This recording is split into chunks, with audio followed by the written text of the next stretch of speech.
মা এই না বাবা। মা তুমি প্রেগনেন্ট না? তুমি বাবাকে এসব মিথ্যা বলছো? নীরব, বাবা কি হয়েছে? এই সতীনের বাচ্চা, তুই আমার কাছে কেন এসেছিস? কি হয়েছে মেরা জান? দেখো না বেবি, এই সতীনের বাচ্চা কোথায় থেকে এসে আমার পেটে বেলুনটা ফাটিয়ে দিয়েছে। ও তো জেনে গিয়েছে যে আমি প্রেগন্যান্ট না। এখন যদি বাবাকে সবটা বলে দেয় তখন কি হবে? যেহেতু সবটা জেনে যাবে যে আমি প্রেগন্যান্ট ও নাটক করছি, আর এটা আমরা প্ল্যান করে করছি যেহেতু সকল সম্পত্তি হাতে নেওয়ার জন্য। জাহিদ কিভাবে জানবে? কে বলবে জাহিদকে? এই ছেলে। কিরে, তুই কি জাহিদকে কিছু বলবি নাকি আমাদের হাতে শেষ হয়ে যাবি?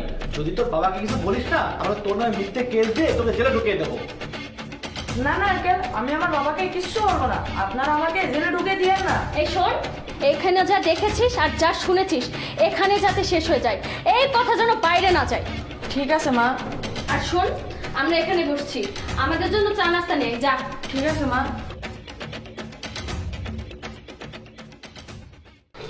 বাবা তুমি কি সবটা শুনেছো আর দেখেছো? হ্যাঁ বাবা, সব দেখেছি আর সব শুনেছি। বাবা আমার খুব ভয় লাগছে, তুমি তাড়াতাড়ি বাড়িতে আসো। তুমি ভয় পেও না বাবা, আমি আসছি। শোনো সামিয়া, তুমি কিন্তু এই বাড়িতে সবসময় সাবধানে থাকবে। আর তোমার ওই সতীনের ছেলেকে সবসময় ভয় দেখাবে, যা তোর বাবাকেও কিছু না বলতে পারে। আর সবসময় সুযোগে থাকবে, সুযোগ পেলে ওর বাবার কাছে ওকে এমন খারাপ বানাবে যা তোর বাবাই ওকে বাড়ি থেকে বের করে দিতে বাধ্য হয়। তুমি যা বলেছো আমি সেইভাবেই সব কাজ করব। এমন এমন মিথ্যা কথা ওর নামে বলবো যে ওর বাবা বাধ্য হয়ে ওকে বাড়ি থেকে বের করে দেবে। সামিয়া, নীরবকে তো না, আমি তোমাকে আর তোমার এই প্রেমিককে আমার বাড়ি থেকে বের করতে বাধ্য হচ্ছি। যাই তুমি? যাও, তোমার এই প্রেমিককে নিয়ে এই মুহূর্তে আমার বাড়ি থেকে বেরিয়ে যাও। আরে এসব তুমি কি বলছো? আমাকে কেন বাড়ি থেকে বের করে দিবে? ও এর কথা বলছো? এ তো আমার বন্ধু, আমার সাথে দেখা করতে এসেছে।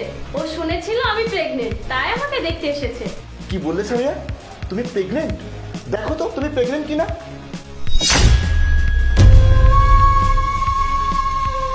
কি হলো? আসলে তুমি কিছুক্ষণ আগে প্রেগনেন্ট ছিলে, কিন্তু এখন আর প্রেগনেন্ট নেই, কারণ নীরব তোমার বেলুন ফাটিয়ে দিয়েছে। আর তখনই আমি সব কিছু জেনে গিয়েছি। তুমি তো আমার সম্পত্তির লোভে, আমার সম্পত্তি হাতিয়ে নেওয়ার জন্য তোমার এই প্রেমিকের সাথে প্ল্যান করে মিথ্যা প্রেগনেন্সি নাটক করেছিলে। আর কি বললে এটা তোমার বন্ধু? না না, ওটা তো তোমার বন্ধু না, ওটা হচ্ছে তোমার প্ল্যান দেওয়া প্রেমিক।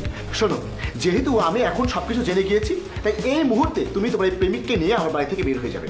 জাহিদ, আমি না তুহিনের এসব মিষ্টি কথা জালে ফেসে গিয়েছি। ওর প্ল্যানে পড়ে আমি এসব করে ফেলেছি। প্লিজ জাহিদ, তুমি আমাকে এবারের মতো ক্ষমা করে দাও। আমি তোমাকে কথা দিচ্ছি। পার্ট 2 দেখতে সাবস্ক্রাইব করুন SJ সোনি ব্লগ 2M।